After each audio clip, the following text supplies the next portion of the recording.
Hey there, first of all, happy festivals guys. I hope you're enjoying this holiday and you don't have to work and you're together with people you love, or at least with people you like, or at least with people who are good looking. And speaking of good looking people, many of you have requested an Avatar review, so this is what this video is gonna be, just in case you can't read the title.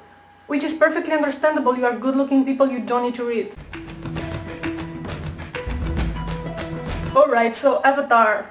The story takes place in about 150 years or so in the future on this Earth-like moon called Pandora, which is inhabited by a humanoid race called Na'vi, and they don't say that much about Pandora, but as any astronomy geek may attest, it was just a little bit thrilling because this moon Pandora is orbiting around a gas giant planet, which I can't remember the name of, and it's a fictional planet anyway. But this planet is orbiting around Alpha Centauri A, which is not a fictional star, it is a real star, and a very bright one in the constellation Centaurus. You can actually see it with the naked eye, if you live in the southern hemisphere, which I don't, so I cannot see it, but the solar system is pretty similar to ours, and it is thought that there are gas giant planets orbiting around this star, and some of the planets may have moons, and some of the moons may have the conditions to support life, which is a long shot and I know it, but still, I was sitting there in the theater knowing this, I was getting a bit excited, and then I thought, God, I must be the biggest nerd in this room, which was quite creepy. Anyway, my point is that I do appreciate they used a little bit of science in the creation of Pandora. So what is our business with Pandora? Obviously we want something from it. What else could it be? There is a precious mineral there that is worth a very high price back on Earth, so we just go there and intrude by force and steal it from the natives, in our same old fashion way. The moon's atmosphere is not breathable by humans, so in order to go there and infiltrate the local Na'vi, they use avatars, which are organically grown from DNA to look exactly like the Na'vi, only they don't have a consciousness and they can be controlled by humans.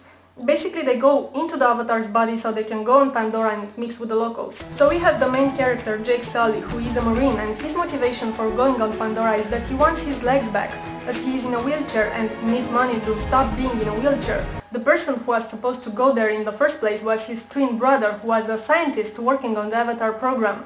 But he died, so Jake was made this offer to go in his place because he had matching DNA and could use his brother's avatar. And so Jake steps into the avatar, and we learn that using the avatar's body makes you experience things around you just like a Na'vi. Your smell and taste and sight and ability to move and physical strength is just like theirs. And for Jake this means so much more because he can now use his legs. We finally get to see Pandora and some of the creatures inhabiting it, and soon we get to learn about the natives and their culture, and they are very spiritual.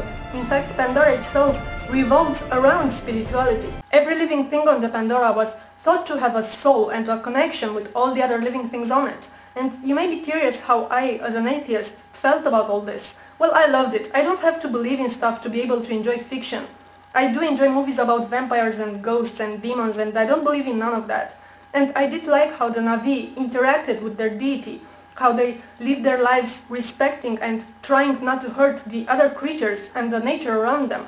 And there is an obvious green message behind this. Now on to the technical aspects. James Cameron has been bragging about this for ages, like, man, my movie's gonna blow your mind, you ain't seen nothing like this before. And everybody was like, yeah, the movie will probably be good. I mean, it is James Cameron, he delivers with Terminator and Aliens and The Abyss, and I didn't care much for Titanic, but it was pretty big, but like, dude, we've seen all the shit there is, what you gonna do? And now after seeing the movie I have to agree with him. I saw nothing like this before. The visuals are truly mind-blowing, so colorful and have so much dimension, and the special effects are outstanding. It is worth seeing the movie for this alone because it is an amazing visual experience. Also, the creatures looked so good and moved so naturally. As well as the avatars, you really forget they are not real people acting. I was especially impressed with the facial expressions, kudos to the people behind that. I also liked the humanity and sensitivity that generated throughout the movie.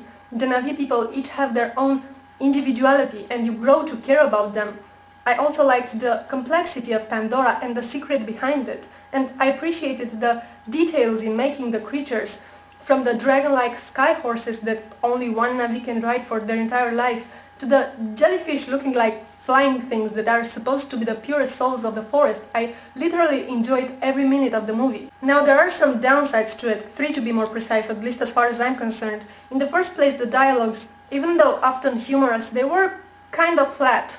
And this also influenced the acting, because you cannot have great acting without great dialogues. For instance, you have two hot-ass chicks who are also good actresses, Sigourney Weaver and Michelle Rodriguez, who could just not act because their lines were so flat. And I know that this will not bother many people because it is an action movie and you don't expect the dialogues to be brilliant, but here comes the second problem, which is the plot. Yeah, I wasn't a big fan of that either. I mean, they are supposed to invest all those money in the avatars so they can go on Pandora and mingle with the people in hope of negotiating their relocation so they can harvest that damn precious mineral they want.